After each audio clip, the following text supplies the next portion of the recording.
आज हमारे बीच में ऑल इंडिया में सीएमए में 23rd रैंक बनाने वाली अंजलि देशमुख हैं, जो आपके साथ चाय विथ राय में चर्चा करते हुए ये बताएंगी अपनी सफलता का राज। अंजलि देशमुख जी, आपका स्वागत है, वेलकम है। नमस्ते। नमस्ते बेटा। अंजलि, बगैर किसी इधर उधर की बातों के या बगैर लाग लपेट के मैं सीधे अपने प्रश्नों पे आता हूँ कि अंजलि देशमुख ने 12th 82% पास आउट किया। इसके बाद सीएमए में फाइनल में इंडिया में 23rd रैंक लगाया। तो उनके पढ़ाई करने का तरीका क्या था और किस अंदाज में वो पढ़ाई किया करते? सर, 12th के बाद मुझे एक प्रोफेशनल बनना था और क्योंकि मुझे जल्दी जॉब चाहिए थी तो मैंने सीएमए चूज किया। और मैं पहले से ही कंसिस्टेंटली पढ़ाई करती थी क्योंकि मुझे जल्द से जल्द जॉब चाहिए थी एंड अच्छी जॉब चाहिए थी एज अ प्रोफेशन। सो मैं कभी मुझे यहाँ संतोष राय इंस्टीट्यूट में जो डायरेक्शंस और गाइडेंस मिले हैं मैंने उसी को बस फॉलो किया और कंसिस्टेंटली पढ़ाई की। अंजलि देशमुख से मैं अगर पूछूं कि आज वो जब 82% जब पास आउट हुई 12th में, तो उन्होंने सीए को क्यों नहीं चुना या सीएस को क्यों नहीं चुना, सीएमए क्यों? सर, सीएस में थ्योरी पार्ट ज्यादा है और मुझे मोर ऑफ प्रैक्टिकल पसंद है और सीए का ड्यूरेशन बहुत ज्यादा है। सो सीएमए मेरे लिए उस टाइम बेस्ट लग रहा था, सो दैट्स व्हाई। सीएमए करने वाली अंजलि देशमुख, साथ साथ में और भी आपके बच्चे होंगे, तो आप अपने आप को बाकी बच्चों से कहाँ अलग पाती है, क्या अलग है आप में? सर, मैं समझती हूँ कि मेरी प्रायोरिटी अलग थी। मैंने बहुत सारे अपने जब मेरी क्लासेस चलती थी तब मैं पढ़ाई को पहला प्रायोरिटी देती थी और जितने फंक्शंस वो सब लास्ट में रहते थे मेरे। तो मुझे लगता है मेरे फ्रेंड्स कहीं ना कहीं उन चीजों को पढ़ाई से पहले रखते हैं, तो कुछ लोग इसीलिए नहीं क्लियर कर पाए और मैं उनसे यही सजेस्ट भी करूंगी कि प्रायोरिटी पहले स्टडीज को ही रखना चाहिए। यहाँ पर अंजलि का कहना ये है कि वो स्टडी को फर्स्ट प्रायोरिटी रखती थी, बाकी चीजों को सेकेंडरी मानती थी। अंजलि, आप जब सीएमए की तैयारी करती थी, आपने सीएमए एक एक बार में क्लियर किया, इंडिया में रैंक लगाया, तो आप कुछ घूमने जाना या मस्ती करना या सिर्फ पढ़ती थी या कुछ और भी जिंदगी में था? नो सर, मैं सिर्फ पढ़ाई नहीं की हूँ। सबसे पहले जैसे मैंने कहा प्रायोरिटी मेरी स्टडीज थी, तो मेरे दिन में जो स्टार्ट होती थी वो क्लासेस से, फिर अपने रिवीजन जो मुझे करना था, फिर टाइम बचता था तो मैंने बहुत चीजें एक्स्ट्रा भी की है और सारे इवेंट्स में पार्टिसिपेट भी किया है क्योंकि एट द एंड आपको कॉन्फिडेंस की जरूरत होती है इंटरव्यू में। उसके लिए पर्सनालिटी ग्रूमिंग के लिए मैंने जितने इवेंट्स होते थे, सेमिनार होते थे, वो सारे अटेंड भी किया है। अंजलि देशमुख, अगर 2-3 ऐसे लोगों के नाम पूछूं जिनको आप एडमायर करती हैं या आपके रोल मॉडल हैं, तो ऐसे 2-3 लोगों का नाम आप बताएंगी? सर, जो मेरे इन्वायरमेंट के आसपास जितने मैंने देखा है, पूरी पीसी फैमिली है एक्चुअली, सबकी अलग पर्सनालिटी। उनको देख के मुझे मोटिवेशन मिलता था कि जब हमारे टीचर्स हमारे लिए इतना एफर्ट डाल रहे हैं, वो सुबह से क्लासेस लेते थे शाम तक, तो क्यों ना मैं भी उनको उनके एफर्ट का रिजल्ट दूं, अपना रिजल्ट अच्छा लाके। तो वो मेरे लिए एक मोटिवेटिंग फैक्टर था, उनको देख के मुझे भी मोटिवेशन मिलता था। अंजलि देशमुख, आप जब बहुत छोटी सी थी उस समय आपके पापा नहीं रहे, इसके बाद मदर ने पूरे घर परिवार को संभाला, वो भी किसी शॉप में छोटा सा एक जॉब करके आप लोग की परवरिश, 2 बहनें और भाइयों की परवरिश करती थी, तो फाइनेंशियल दिक्कतें भी आपके साथ आती होंगी। सर, मेरे दिमाग में ये रहता था हमेशा कि मेरे घर वाले मेरे पे ट्रस्ट करके इतना इन्वेस्ट किए हैं पैसा, और टीचर्स भी एफर्ट डाल के पढ़ाते हैं सुबह से, तो मैं उनको लेट डाउन ना करूं। मैं भी अपने उनको उनके एफर्ट का रिजल्ट दूं, अच्छे मार्क्स ला के, कुछ अच्छा करके।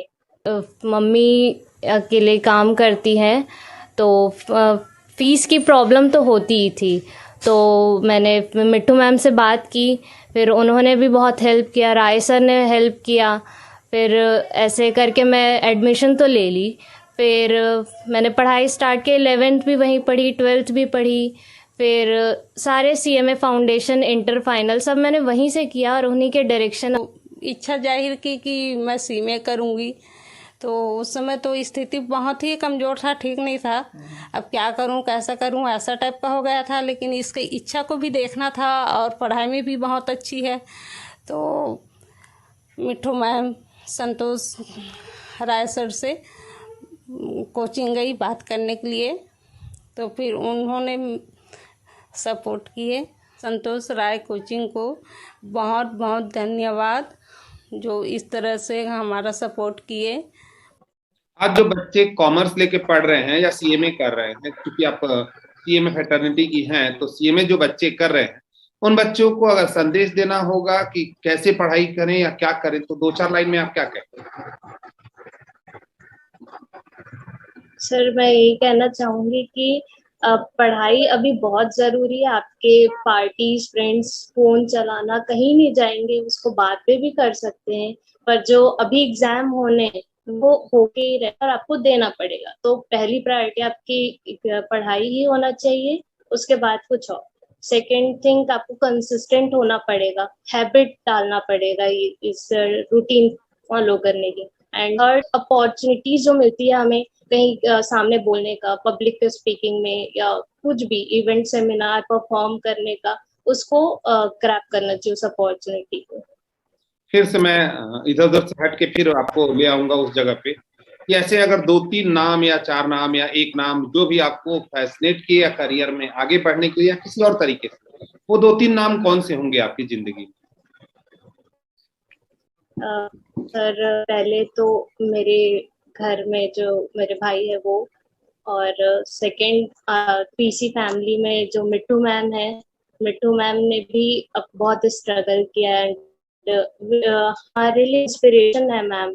आज हमको देख के लगता है कि हमको भी ऐसी लाइफ चाहिए, बट उसके लिए वो स्ट्रगल करना पड़ेगा, तो उनसे भी मोटिवेशन मिलता है। एंड प्रवीण सर उनके पढ़ाने का तरीका बहुत अच्छा लगता है मेरे को। तो यही 2-3 है। अगर आप जब लो फील करती हैं या कभी कभी ऐसा लगता होगा कि थोड़ा ठंडी हालत कम अनकंफर्टेबल है, तो जो लो फील करती हैं या अनकंफर्टेबल जब होती होंगी पढ़ाई के दौरान, तो अपने आप को बाहर कैसे निकालती हैं? सर मैं बस अपने गोल को ऐसे रिमाइंड, मतलब मैं अपने सामने ऐसे राइट डाउन करती थी कि एक्चुअली मुझे क्या करना है, और अगर मैं अब नहीं पढ़ूंगी तो क्या क्या कॉन्सिक्वेंसेस हो सकते हैं, और वो कॉन्सिक्वेंसेस मैं फेस नहीं करना चाहती थी कभी। तो उस चीजों को देख देख के रिमाइंड करके मेरे को अंदर से फिर फील आता था कि नहीं मुझे पढ़ना है अभी, तो मैं ऐसे अपने आप को बाहर निकाल लेती थी। अंजलि देशमुख, यानी ये कहूं कि India rank holder Anjali Deshmukh, या ये कहूं कि किसी मल्टीनेशनल में 20 साल कुछ महीने की उम्र में नौकरी पाने वाली अंजलि देशमुख, ऐसे बहुत से नामों से मैं आपको संबोधित कर सकता हूं। जो अभी आपका ग्रेजुएशन नहीं हुआ और उससे पहले आप किसी कंपनी में ज्वाइन कर चुकी हैं, तो ये पूरी चीजों या पूरी सफलता के पीछे अगर 2-3 पॉइंट मैं पूछूं कि क्या 2-3 पॉइंट थे जो आपको सफल होने के लिए प्रेरित किए, मोटिवेट किए, तो आप यूथ तक पहुंचाओ। सर फर्स्ट जो इन्वायरमेंट मुझे मिला संतोष इंस्टीट्यूट में, जो गाइडेंस मिला वो बहुत हेल्पफुल थे। पढ़ाई से आगे भी जब मेरा कंप्लीट हो गया तो मैं कैंपस के बारे में भी मुझे कुछ जानना था, तो मैंने सारे टीचर से कंसल्ट किया, एडवाइस लिया, तो वो सारी चीजें बहुत हेल्प की मुझे। फिल्म वगैरह अंजलि देशमुख कभी देखती थी या नहीं देखती हैं, और देखती हैं तो उन्हें कौन हीरो और कौन हीरोइन पसंद है? सर ऐसे तो देखती हूँ मैं फिल्म, बट ऐसे कोई एक हीरो हीरोइन पसंद नहीं है, बट मैं फिल्म बहुत देखती हूँ।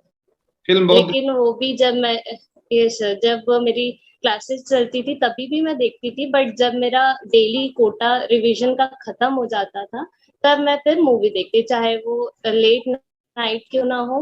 बट ये नहीं कि मैं सुबह की क्लास मिस कर दूं, मेरे अंदर इतनी कैपेसिटी थी कि मैं लेट नाइट जग सकूं और सुबह भी जल्दी उठ सकूं, इसलिए मैं देखती थी। यानी आपका कहना यह है कि अगर आप लेट नाइट जग रहे हैं तो इस बात को ध्यान रखिए कि सवेरे आपको क्लासेस भी अटेंड करनी है, ऐसा नहीं कि मूवी देख ली और सवेरे सो गए। ये आपका मेन जो थीम समझ में आया।